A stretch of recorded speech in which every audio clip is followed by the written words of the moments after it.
She had her life stolen, but not her home. What would you do if one day your son, the person you love the most, sold your house without your knowledge? I saw firsthand how a single secret, kept for years, became an elderly woman's only weapon. Imagine the pain of a 78-year-old woman, Mrs. Elena, who dedicated her life to an irresponsible son, waking up one day to find that everything she owned had been taken from her. Her world was turned upside down, and for a moment, the only certainty was the betrayal of the person she loved most. Every second matters, because her story teaches us a cruel lesson about trust and the true meaning of family. Stay with me until the end, and I'll show you how an envelope with a secret can change everyone's lives forever. My name is Elena Vargas. I'm 78 years old, and until not long ago, I thought I'd already lived through everything life could throw at me.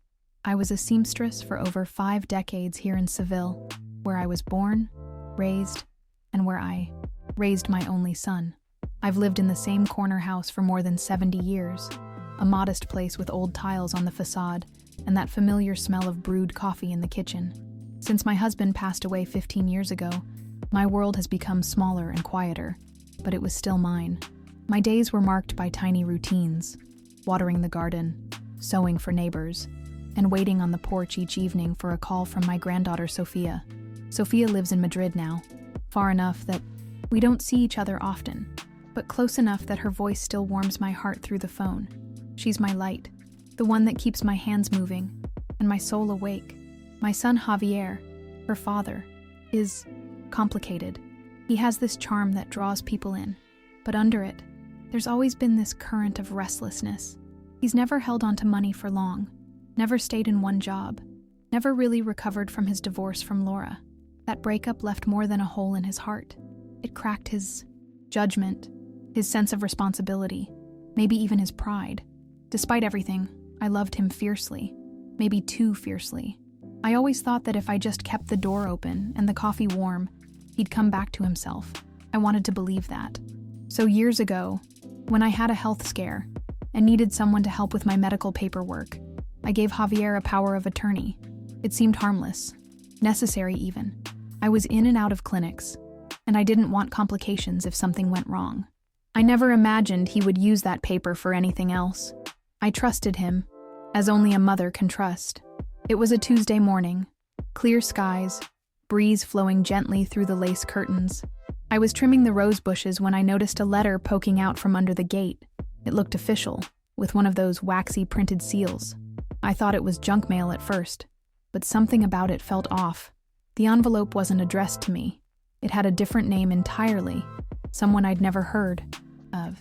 My stomach turned cold before I even opened it.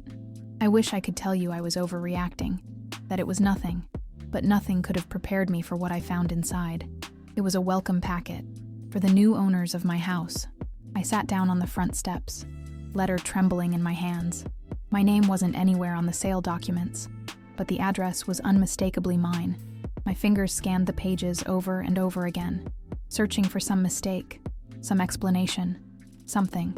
But the truth stared back at me in bold, cruel type.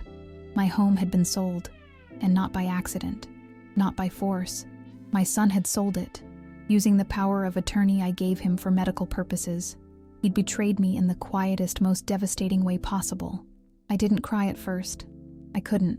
I just sat there with the papers spread across my lap, as if maybe the sun would burn them away or the wind would change what they said. But they didn't. They just sat there, whispering truths I didn't want to hear. I thought about everything. Every curtain I sewed for those windows. Every birthday we'd celebrated in that dining room. Every lemon I'd picked from the tree in the yard. And suddenly, it all felt like it had already been packed in boxes I never touched. I made tea that afternoon. Not because I wanted it, but because it was something to do. I stood in the kitchen, staring at the steam rising from the mug, and felt this sharp foreign anger pushing up through my chest. It wasn't loud. It was slow, heavy, the kind of anger that builds in silence. I wanted to believe there was a mistake, that maybe Javier didn't know what he was doing, that somehow I misunderstood.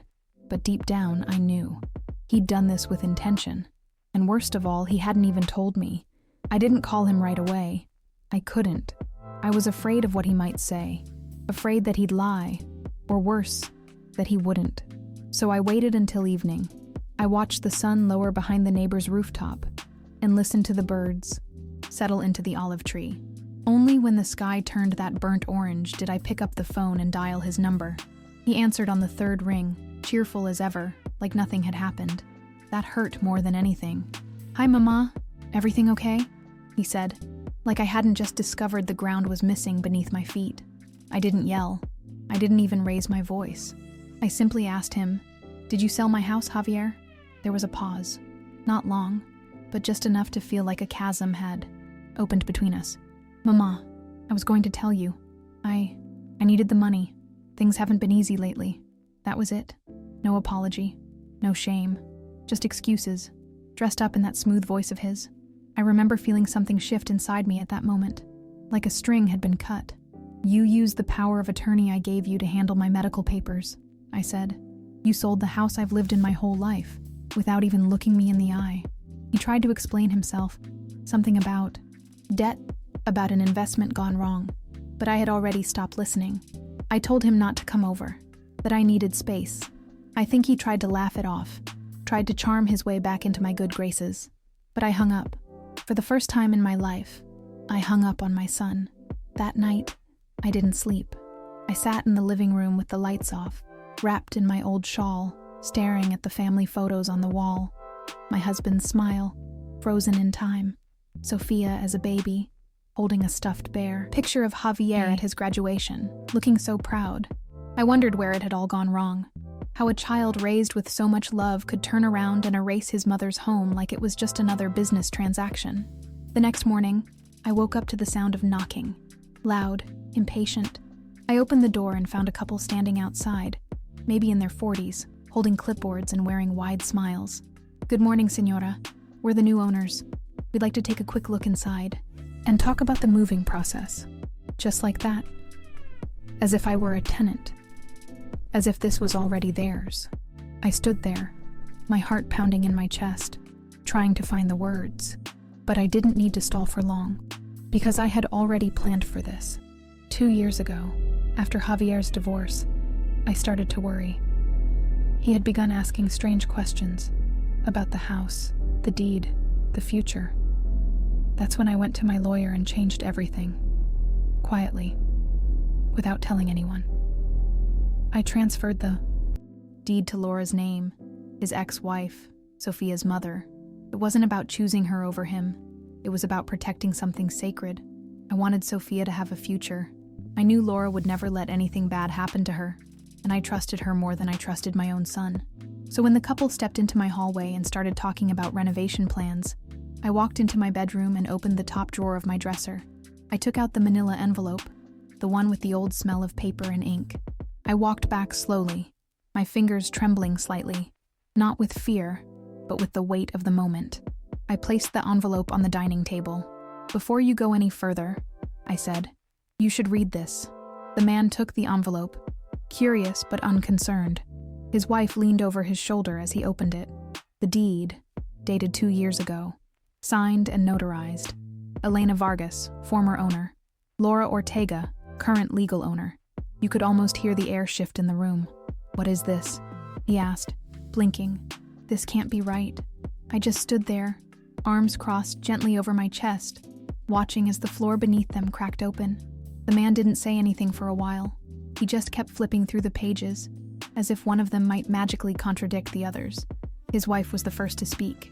"But we have a signed contract," she said, her voice sharp with disbelief. "We paid everything. We have the receipts, the legal paperwork. We bought this place." I nodded slowly. "I'm sure you did. From my son. But he didn't have the right to sell what no longer belonged to him. And I'm sorry you've been caught in this." I could see the confusion boiling into anger on their faces. Not at me, but at the situation. At Javier. They weren't cruel people, just unlucky ones. I offered them coffee, and for a second, they looked at me like I was mad, but I meant it. I knew they'd been duped as much as I had. They sat in my living room, hands tight on their laps, and I brought them each a cup and a slice of almond cake I had left from the weekend. It was surreal, serving coffee to the strangers who thought they owned my house. As we sipped in silence, I explained everything. I told them about the divorce, about Sophia, about how I'd seen this coming like a slow-moving storm. I never told my son, I said, because I didn't want to humiliate him, but I couldn't trust him either. I did what I had to do. The man, whose name was Emilio, finally leaned back in his chair and exhaled. Hard. We'll need to talk to our lawyer, he said. This changes everything. I nodded. I know. After they left, I sat back down on the porch and waited. I didn't have to wait long. Just before noon, Javier arrived. He didn't knock. He just pushed the gate open and came striding in like he still owned the ground he walked on. What the hell did you do, Mama? He snapped, his face red, sweat gathering at his temples. I didn't move from the chair. I saved this house, I replied quietly. From you. He threw his hands in the air. You gave me the power. You signed the papers. How could you do this to me? Giving it to Laura, of all people. His voice cracked with frustration, but there was something else behind it. Fear. I looked him straight in the eye. I gave you the power to care for me, not to take from me. And I gave the house to someone who still believes in protecting family. Someone who loves Sophia more than she hates you. Javier sat on the steps, defeated, staring at the floor. For a long time, he didn't speak. He looked like a boy again, lost, ashamed, drowning in a mess of his own making. You ruined everything, he mumbled. I shook my head.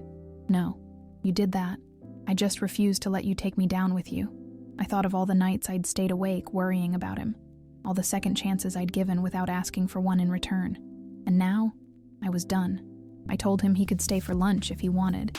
He didn't answer, just stood up, dusted off his pants, and walked back to his car. No goodbye, no apology. I watched him drive off without waving, without looking back. My heart ached, but not from surprise. I think some part of me had been mourning this loss for years already. The difference was, this time I'd chosen to stop waiting. I locked the gate behind him. Then I went inside, took down the old photos from the hallway, and began placing them carefully into a box. Not because I was leaving, but because I needed to start again. Not from scratch, but from truth. My truth. After Javier left, the house felt strangely quiet, even though it had always been just me. But this silence was different. It wasn't peaceful or familiar. It was the sound of something broken settling into place. I sat in the kitchen, holding one of the framed photos I'd packed away, one of Sophia as a toddler, sitting on my lap in that same chair. Her smile in that photo was so open, so full of the world. I thought of her in Madrid, probably rushing between classes or work, unaware of everything unraveling here. By the afternoon, Laura called. I hadn't spoken to her in months, not for any bad reason. Life had simply spread us out. But when her name flashed on my old cell phone, I felt something warm in my chest. Elena, she said, her voice tight with concern. What's going on? I just got a call from a lawyer in Seville asking about the property. I told her everything, slowly and clearly. There was no shame in it, just exhaustion. I hope I didn't overstep by putting the house in your name, I added. I trusted you to do right by Sophia. She didn't answer right away. Then I heard her sniffle. You didn't overstep, she said softly. You did the bravest thing anyone's ever done for her. Or for me. That cracked something in me. All the tension I'd been holding in my shoulders. The doubt. The guilt. It loosened. I'll make sure nothing happens to it, she promised. Javier's not going to touch a single tile. I won't let him. Believed her. And for the first time in days, I exhaled fully. That evening, the couple who thought they had bought the house returned, this time with a lawyer. They were calm, but determined. We sat around the dining table again, and I served more coffee. Their lawyer explained they would likely sue Javier for fraud, and I said I would cooperate with anything they needed. You've been more honest with us than he ever was, the woman, Marta, said. We can't imagine how hard this has been for you. I nodded. It's been hard, but not as hard as pretending everything was fine. We ended the meeting cordially. They left with copies of the deed, and I promised to stay in touch if anything new came up. After they left, I noticed the cake tray was nearly empty. I hadn't even realized how many times I'd cut slices, how many times I'd poured coffee for people who never planned to step into my life. But maybe that's what homes are for. Not just shelter, but moments of pause in the middle of storms. That night, I didn't sit in the dark. I lit the hallway lamp and left the front door slightly ajar, just like I used to when Sophia was little and afraid of being alone. I wanted her to feel, somehow, that she still had a home here, that nothing her father did could take that away. I wrote her a letter by hand, one of those long ones I used to send when she was away at summer camp. I told her everything, not out of bitterness, but out of truth. She deserved to know, and I told her. Something else, too, that love isn't just about giving chances. Sometimes it's about knowing when to stop, when to draw a line not out of anger, but out of self-respect. That's something I had never done with Javier. Not really. But now, I had. And maybe that, in its own way, was the most loving thing I'd ever done for both of us. The next morning, I took the bus into the center of Seville. I hadn't been there in a while. Usually I avoided the noise and the traffic, but I needed to visit the notary. I wanted to review all the paperwork again, make sure there were no loose ends. The office smelled like old paper and polished wood, and the notary, a man named Don Luis with gentle eyes and silver hair, greeted me like an old friend. "Señora Vargas," he said, "I heard the news. I'm so sorry about your son." I looked at him and replied, "I'm not. I'm sorry about the man he's become." Don Luis helped me review the deed, the dates, the legal standing of Laura's ownership. Everything was solid. Not even Javier's smoothest talk could undo what was written in ink and signed before witnesses. That gave me peace. Still, I had him notarize a letter confirming my intentions, just in case. "I don't want this to become a war," I told him, "but I won't be erased quietly." He nodded. "It takes courage to draw lines, Señora, especially when it's family." On the way back, I stopped by a bakery near the plaza. The smell of fresh bread and sugar pulled me in. I bought a bag of almond cookies, Sophia's favorite. I imagined her face lighting up when she opened the package, even if she'd have to eat them a week late by the time they reached Madrid. It was something small, something sweet in the middle of all this bitterness. A reminder that love didn't have to shout to be heard. When I got home, there was a letter waiting for me. Handwritten, folded neatly, no stamp. It was from Javier. He hadn't come inside. He hadn't even rung the bell. He'd left the note in the mailbox, tucked behind the slot. My hands trembled slightly as I opened it. His handwriting was rushed, uneven. He said he was sorry, though not for what he did, but for how it turned out. I just needed a break, Mama. Everything was falling apart. I didn't know what else to do. I read the letter twice. It wasn't enough. There was no acknowledgement of the betrayal, no recognition of the deep cut he'd left behind. But it was something. A crack in the mask. Maybe guilt. Maybe fear. Maybe just a last attempt to pull me back into his world without actually stepping into mine. I folded the letter and placed it in the same drawer where I kept the deed. 2 documents, side by side, marking the distance between what he was and what I had to become. I didn't write back. Not then. I needed more time. Instead, I called Laura and asked her to bring Sophia for a visit. "Just a weekend," I said. "No pressure." Laura hesitated. "Do you want to tell her everything?" I paused. "Only what she needs to know.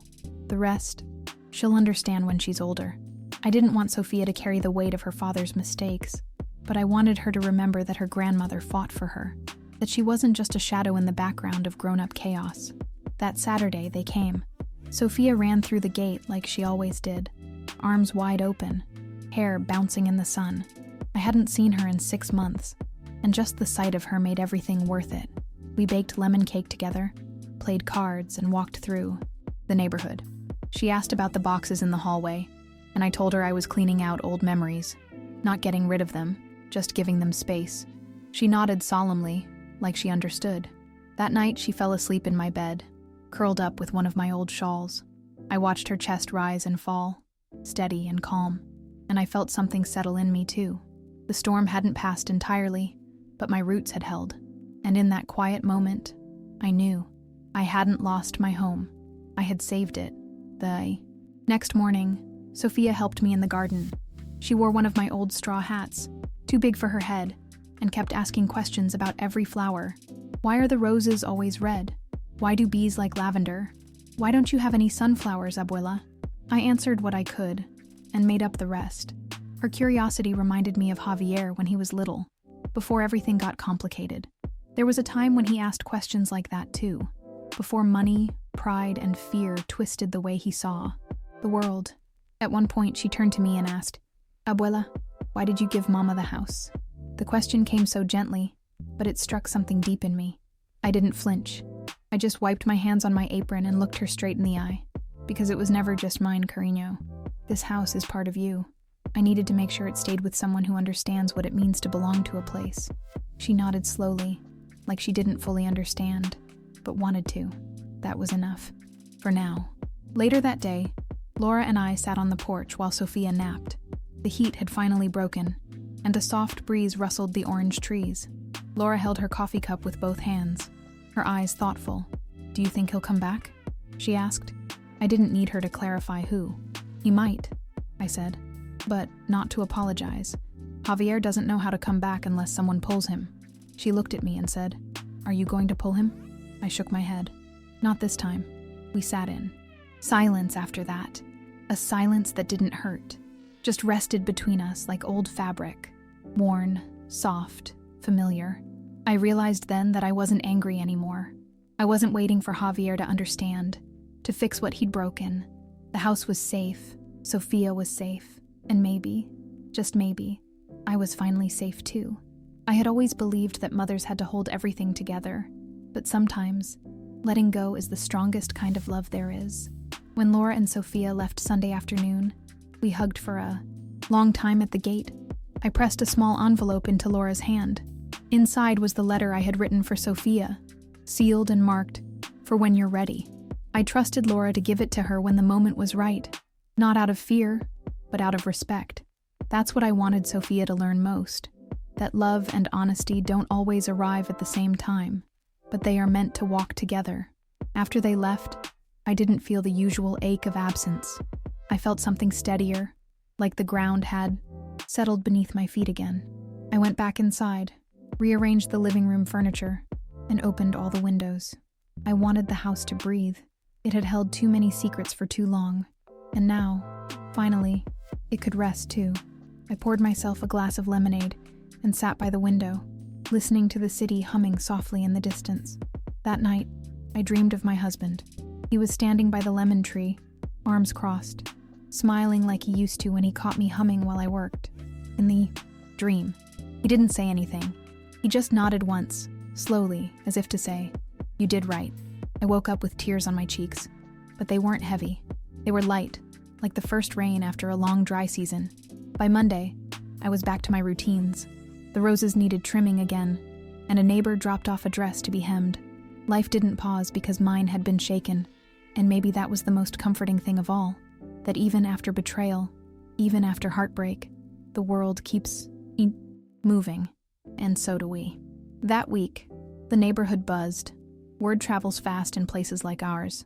Quiet streets, shared walls, open windows. Some people stopped me at the bakery or outside the chapel just to say they'd heard about what happened. "You're brave," one said. "You did what none of us would have had the strength to do," said another. I nodded politely, thankful for the support, but also wary. I didn't want to become a spectacle. I just wanted to reclaim my peace. One afternoon, Doña Mercedes, my oldest neighbor, brought me a warm loaf of bread wrapped in a dish towel. She didn't ask any questions, just sat with me in the kitchen while we spread butter and drank coffee. "My eldest did something like that once," she said, eyes fixed on the steam rising from her cup. "Not the house, but something just as sacred. You never really forget that kind of hurt."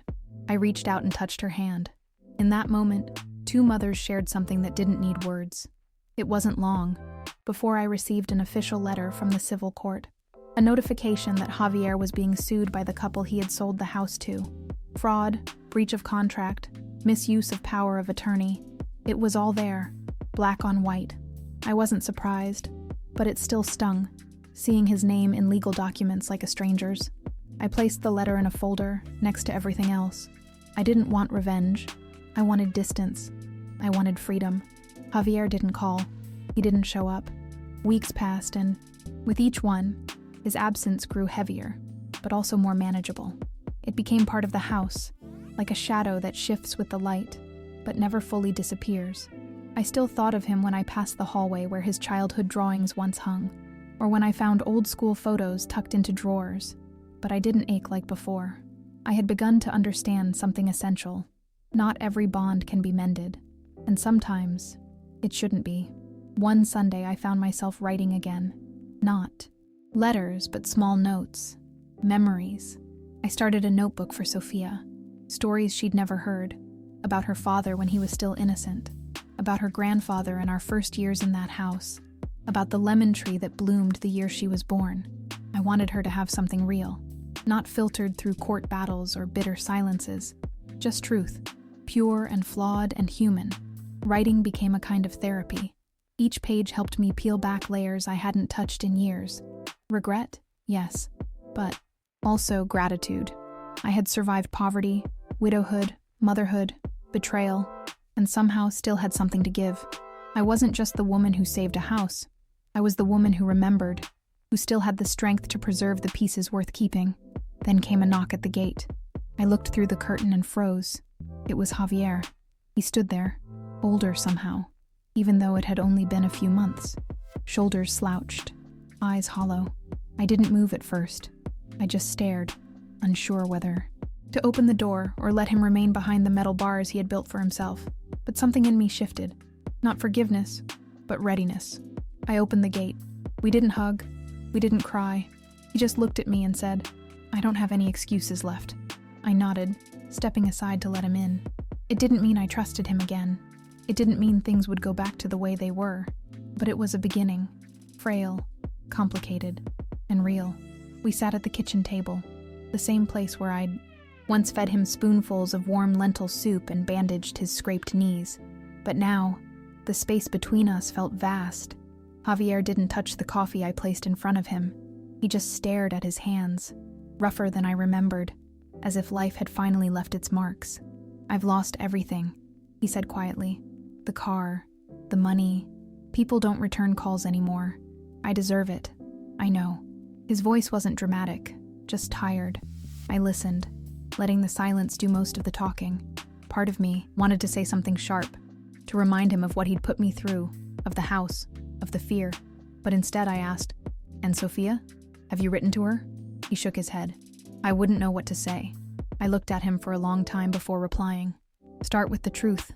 That's always a good place." He nodded, eyes glossy, as if the weight of my words had landed somewhere deeper than guilt. Javier didn't stay long. He didn't ask for money. He didn't ask for forgiveness. Before he left, he reached into his coat pocket and pulled out a small photo, one of the three of us from years ago, taken at the beach. Sophia had ice cream all over her face, and I was laughing, mid-blink. He left it on the table and said, "Keep it. I don't deserve to have it yet." Then he walked out the same way he came, quiet, uncertain, but less like a stranger. After he left, I stared at that photo for a long time. My fingers traced the edge, feeling the faded corners and the grainy surface. It was a memory, from another life, but it didn't feel dead. It felt paused, waiting. I placed it on the shelf next to the lemon cake recipe, as if to say, not forgotten, but not yet forgiven. Maybe one day, but that day wasn't today. The following week, I received a letter from Sophia. It was a thank you note for the cookies and the weekend visit, filled with little drawings of the garden and our shared cake recipe written in crayon. But at the bottom, in a separate folded sheet, she wrote, "Mama told me what you did with the house. I love you even more now. I'll never forget what you did for me." That line alone made every hard decision feel lighter. I began volunteering at a local sewing group after that. Nothing formal, just a few women like me, gathered in a community center with fabric scraps and stories to spare. We stitched together quilts, doll clothes, and sometimes just silence. We talked about things women don't always say aloud: loneliness, disappointment, guilt, and the strange peace that comes with age. I felt useful, whole, not just the victim of betrayal, but the carrier of something still warm. One afternoon, while helping a younger woman hem a dress for her daughter's graduation, she looked at me and said, "You seem like someone who's lived through things and still believes in people." I smiled. Maybe not all people, but I believe in second chances, even if they're not the ones we expect. She didn't ask what I meant. She just nodded, like she understood.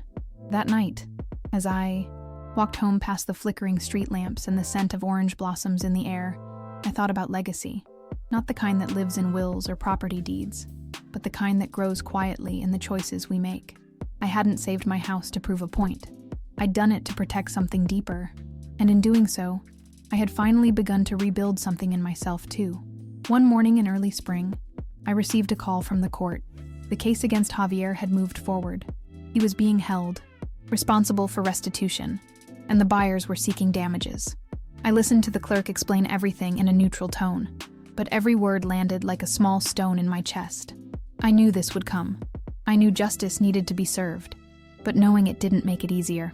This was still my son, no matter what he'd done. That afternoon, I baked bread, the kind my husband used to love, dense, with rosemary and olives. It was something I did when the world felt too big, kneading the dough, letting it rise, watching the crust form in the oven. It gave me back a sense of control, of creation. I wrapped 2 loaves in cloth, left one for myself, and gave the other to a neighbor whose mother had just passed. I didn't say anything. I just handed it to her, and she understood. A few days later, Laura called. She'd spoken with a lawyer about transferring the house back into my name, now that Sophia was older and would inherit it directly. "You don't have to do that," I told her. "I'm just glad it's safe." But she insisted. "You earned this house, Elena. You bled for it, stitched its walls with your hands. We're just holding it for you." Her words brought tears to my eyes. Not because I wanted the house back in name, but because someone finally saw me, fully. That Sunday, Sophia called me from the train station. She was coming to visit, alone this time. "Mama said it was okay. I just want to sit with you and ask you things." Her voice was softer now, older. She was growing up faster. Then I realized. When she arrived, she hugged me tightly at the gate and said, "I missed the smell of your hallway." I laughed. "That's just old wood and lemon polish." But I knew what she meant. Some smells are really memories pretending to linger. We spent the afternoon walking through the market, buying little things we didn't need. She asked questions about when I was young, what I wore, how I met her grandfather, whether I'd ever wanted to leave Seville. I told her everything, honestly, not like a hero, but like a woman who had loved and lost and kept going. I told her about the house, too, why I had done what I did. She didn't say much, but her eyes shimmered. At night, we made hot chocolate and watched a silly movie on the old TV in the living room. She fell asleep on the couch, her head resting against my arm. I didn't move for over an hour. I just sat there listening to her breath, feeling the calm hum of a life that, despite all its cracks, was still intact, still warm, still mine. When she left the next morning, she slipped a note into the pocket of my apron. I found it after she was gone. It said, "You made me feel safe, even when everything else felt scary. I hope I can be like you when I grow up." I held the note to my chest and cried, not out of sorrow, but out of something bigger. Recognition, maybe. The quiet kind of joy that comes when your pain has grown roots and turned into something useful. That night, I sat on the porch again, just like I used to. The same wooden chair, the same distant sound of a neighbor's radio, the same stars blinking overhead. But something had changed. I wasn't waiting anymore. Not for Javier to return, not for apologies, not for closure. I was simply being, and for the first time in a long while, that was enough. Weeks passed, and the rhythm of my days returned. I kept sewing, hemming skirts, fixing zippers, even teaching a young woman from the neighborhood how to use her grandmother's sewing machine. The work kept my hands busy and my mind steady. I didn't think about court papers or property transfers. I thought about thread color, about neat seams, about small things that mattered in their own way. That was my peace. Sometimes, though, memories still crept in, like when I opened the pantry and saw the extra coffee cups I'd once kept for when Javier visited, or when I found one of his old books wedged behind a cabinet, its pages yellowed and filled with his handwriting. It's strange how betrayal doesn't always scream. It whispers, quietly, when the house is still. I didn't throw those things away. I just moved them, out of reach, but not out of memory. One day, I received a call from a woman named Teresa. She worked with the church and asked if I'd consider mentoring a group of teenagers interested in learning crafts. "They could really use someone like you," she said. I hesitated. I wasn't sure I had much left to give, but something inside me whispered yes. Maybe what I'd lived through could become something more than a scar. Maybe it could be guidance. The first meeting was awkward. They were restless, distracted, glued to their phones.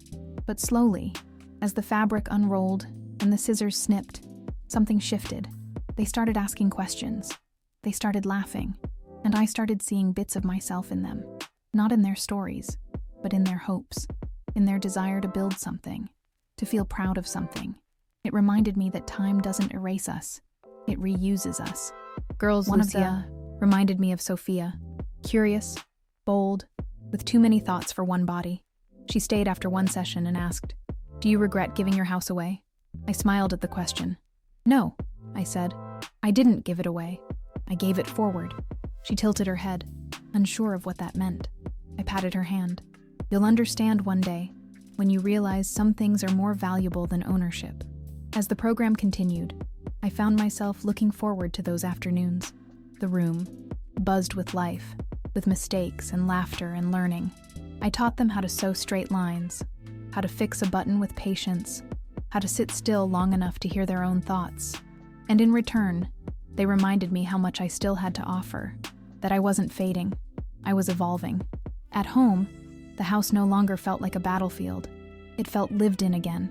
The lemon tree had begun to flower early that year, and its scent filled the air near the kitchen window. I started opening the windows more, letting the breeze carry away the weight of old arguments and missed chances. I no longer counted the days since Javier had last visited. I no longer waited for letters or explanations. I was living fully in the present. Then one evening, as I was closing the shutters, I saw him standing by the gate. Javier. His shoulders were hunched, and he looked thinner. This time he didn't come to talk. He just nodded at me, slowly, and left something on the step.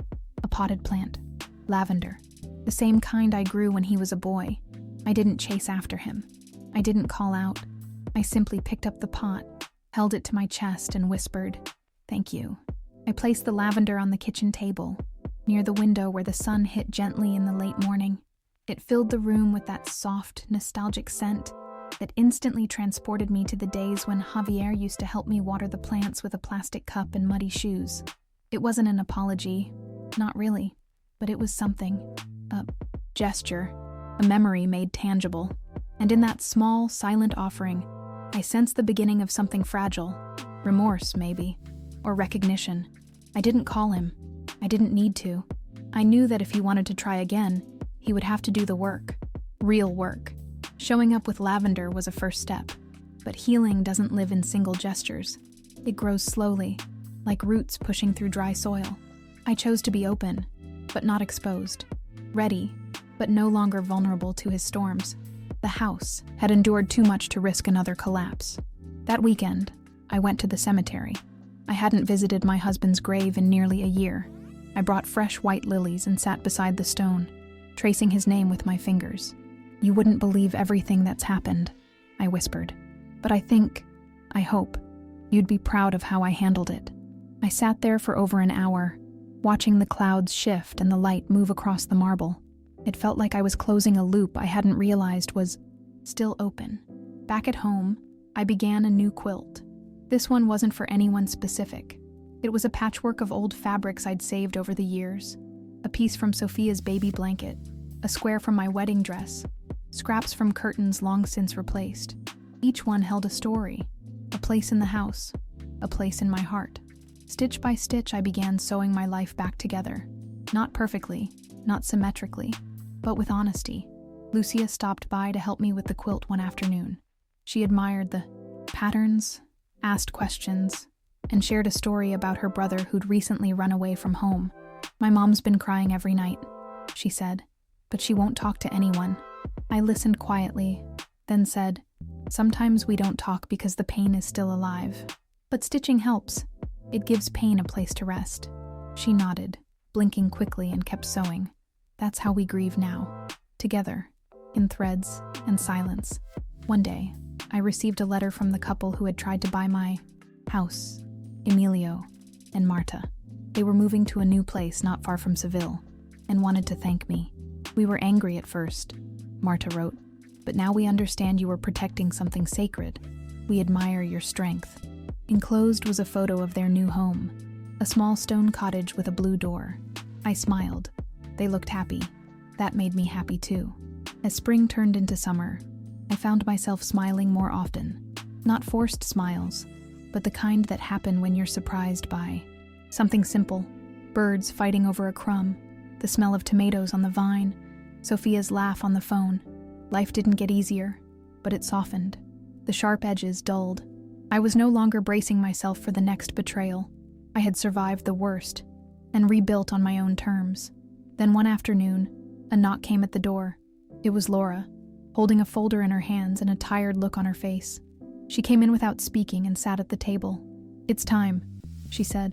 "Sophia turns 18 next month. I've spoken to the lawyer. We can officially put the house in her name." I froze for a moment. That had always been the plan. But now that it was here, it felt enormous. I nodded slowly. "Yes, it's time." That evening after Laura left, I sat in the quiet and let the weight of that moment sink in. I thought about the house, not as a building, but as a witness. It had seen my youth, my marriage, my widowhood. It had seen Javier's first steps and his slow drift away. It had held warmth, grief, laughter, secrets, and now it would be Sophia's. A home not just inherited, but trusted into her hands. That felt right. That felt like peace. I didn't tell Javier immediately. I wanted to, in some part of me. I wanted to give him a chance to respond like the man I hoped still lived inside him. But I knew I couldn't frame this as a punishment or a warning. It wasn't about him anymore. It was about passing something forward that had already survived more than one storm. I wrote him a letter instead, a short one. "The house will be Sophia's soon. I hope that brings you clarity, not pain." Weeks later, Javier showed up again. This time he knocked softly and waited. I let him in. He looked better, shaved, clean shirt, a different air about him. He didn't ask for anything. He just said, "Thank you for the letter." We sat in the living room and talked for over an hour. Not about the past, but about the garden, about what Sophia wanted to study, about the news. It was awkward at times, but it was real. For once, he didn't seem to be hiding behind excuses. At one point, he looked around the room and said, "You've made this place feel alive again." I smiled, brushing lint off my apron. "It was always alive, Javier. You just stopped seeing it." He looked down, nodded. I think that was the closest thing to an apology he could give, and that was enough, for now. Not because it erased everything, but because it showed me he was beginning to understand the damage he'd done. And that understanding, however late, mattered. Before he left, he asked if he could come visit on Sophia's birthday. "I don't expect anything," he said. "I just want to be there when she finds out." I looked at him for a long moment. Then I nodded. "If she wants you there, you're welcome." I wasn't extending forgiveness. I was protecting her future and letting her decide who she wanted at her table. That was no longer my battle to fight.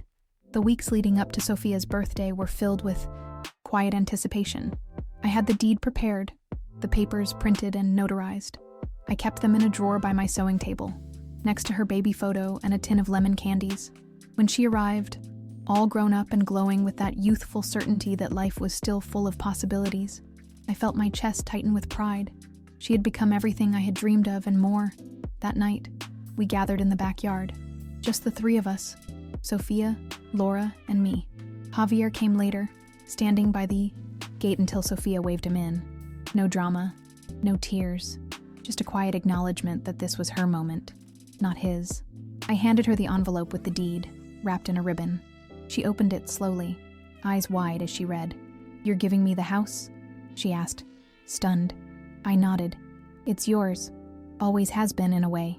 She hugged me so tightly I thought my ribs would crack. "I'll take care of it," she whispered. "I promise." I believed her.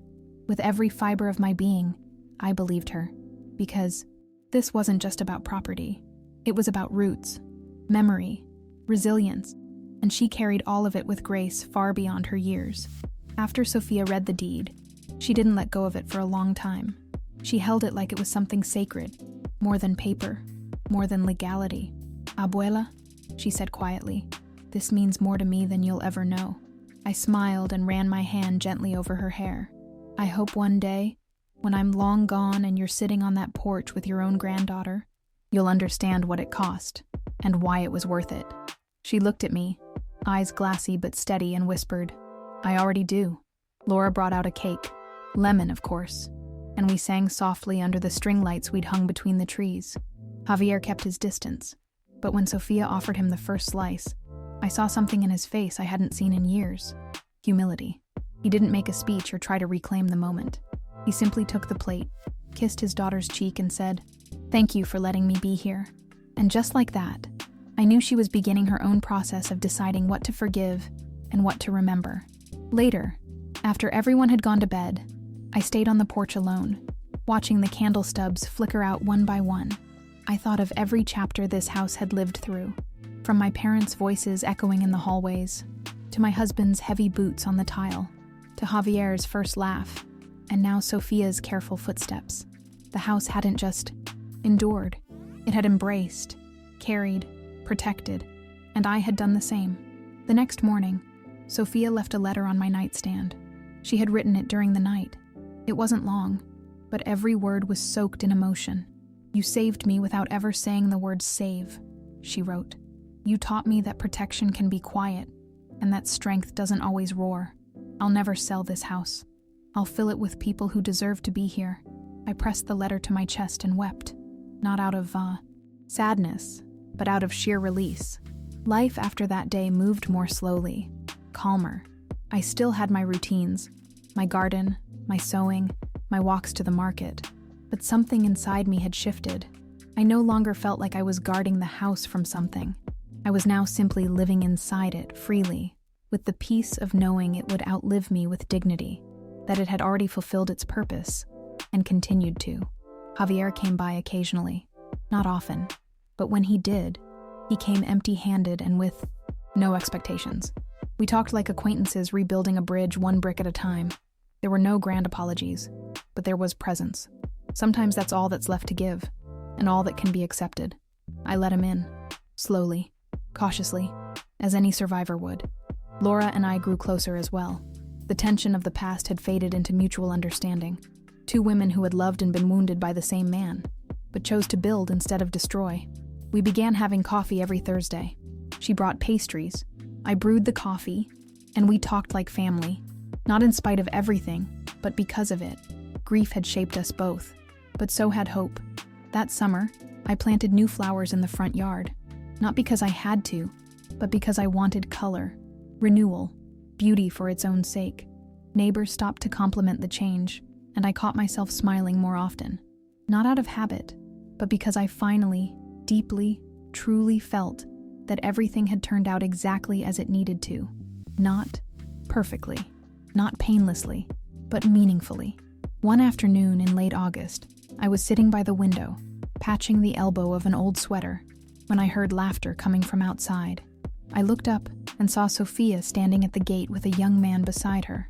Tall, soft-spoken, the kind of boy who opened the door for her without even thinking. "Abuela," she called out. "This is Martín." I welcomed them in, served them lemonade, and listened as she told me he was a classmate from university. Her eyes sparkled when she spoke about him. Watching her sit where her father once sat, smile where I had once cried, I felt something settle in my bones. The cycle had moved forward. The house had new footsteps now, new dreams brushing against its walls. Later, when they left, she hugged me tightly and said, "One day, I'll raise my children here too."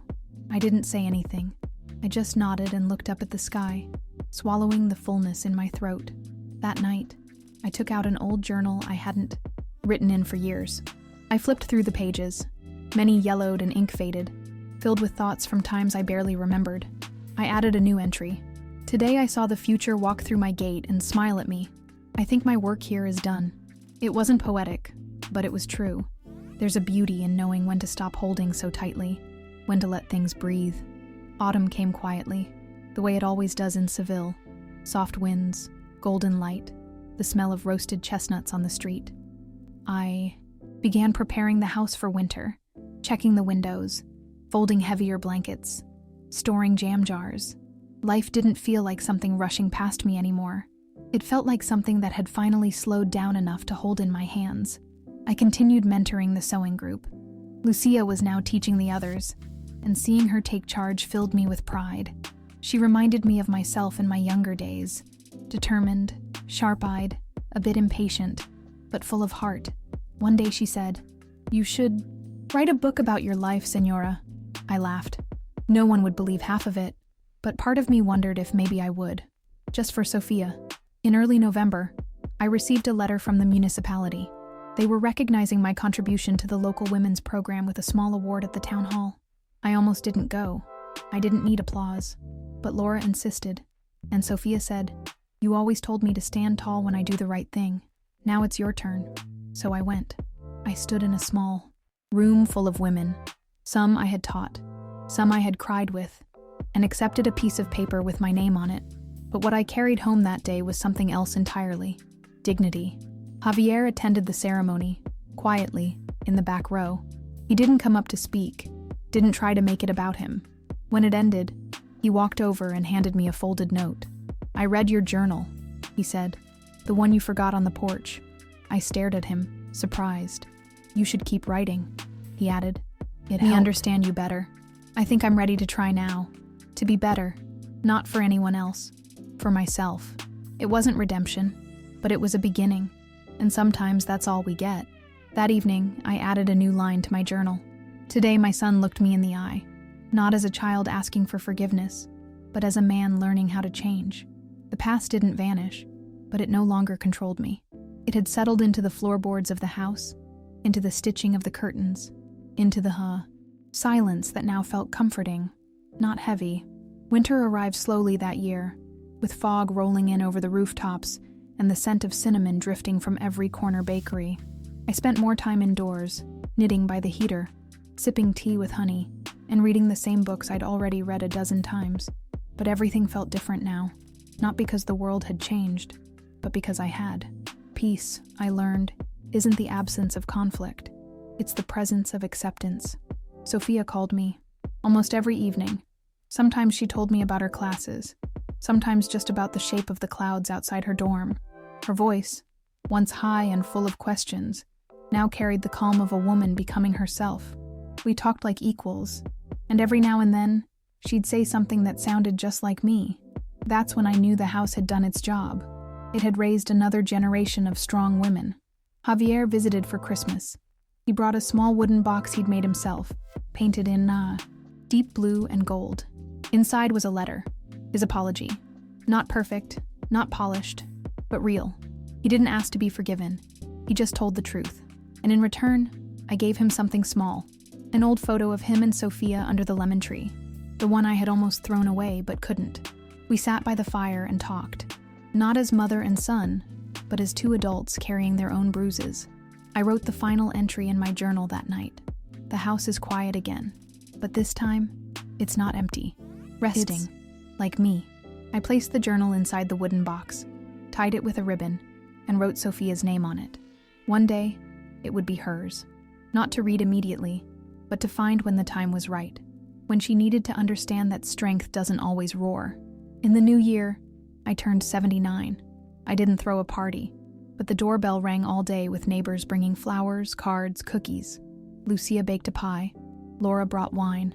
Javier, for the first time, arrived early and helped me set the table. And Sophia, glowing like sunlight, stood beside me and said, "One day, I want to be exactly like you." I smiled and said, "No, mi amor, you'll be better." That night, as I lay in bed, I looked up at the ceiling and whispered a quiet thank you. To the house, to the pain, to the time that shaped me. I didn't feel old. I felt full, not of years, but of meaning. Every wrinkle, every scar, every loss had built something. And now, finally, it all made sense. Planned it that way, not because I had but because I had kept going. People say legacy is what you leave behind, but I've learned it's also what you protect while you're still here. I protected this house. I protected my granddaughter's future. I even protected my son, in ways he'll probably never understand. And in doing so, I rediscovered myself, not as a victim, not as a hero, but as a woman who refused to be erased. So if you're reading this, and you've ever been betrayed, silenced, or pushed aside, remember this: you are allowed to protect what is yours, and you are never too old to begin again. I did, at 78, and I don't regret a single step. Sometimes protecting what we love means staying quiet. No spotlight, no applause, Elena never raised her voice. She didn't seek revenge. She simply chose to care, in the only way she knew how, with courage and love. And maybe you know someone like that. Someone who carried the weight of everything without asking for anything in return. If this story touched something in you, tell me in the comments. Have you ever lived through something similar? Have you ever had to choose between pain and dignity? Your story might be exactly what someone else needs to hear today. Share this video with someone who might need a reminder that it's still possible to begin again, even after betrayal, even after loss. Sometimes life truly starts at the end of a chapter. And if you'd like to hear more real stories, ones that make you feel a little less alone, stay close. There's always one more story waiting to be told.